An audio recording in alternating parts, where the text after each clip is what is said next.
C'est l'une des premières rencontres officielles entre Félix-Antoine Tshisekedi et Hakainde Hichilema. Élu le 24 août dernier, le nouveau président de la Zambie a pris de longues minutes pour harmoniser les vues avec le président de la République démocratique du Congo sur les questions d'intérêt commun. Sécurité aux frontières, coopération économique, des sujets au cœur des entretiens entre les deux personnalités. Mais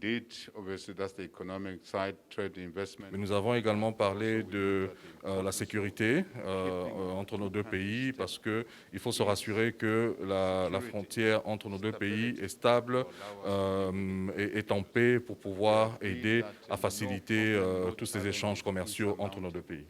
Nous sommes tombés d'accord qu'il n'y aura rien qui peut nous empêcher de discuter, même sous forme de dialogue entre nos deux pays, parce que nous sommes la même famille et généralement la famille, quand il y a des problèmes, ces problèmes sont résolus par le dialogue et par la discussion. Donc je suis vraiment content de cette réunion que nous avons eue.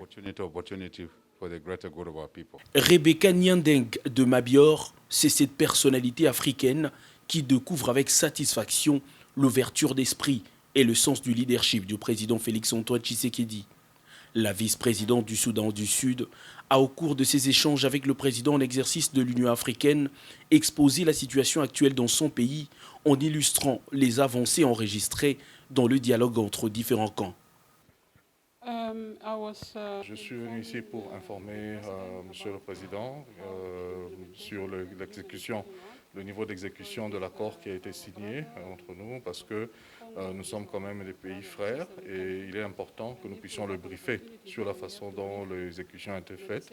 Et deuxièmement, je suis aussi ici pour l'inviter à venir rencontrer son frère, le président du Sud-Soudan, qui va lui donner beaucoup plus de détails dans la façon dont l'accord qui avait été signé est en train d'être exécuté.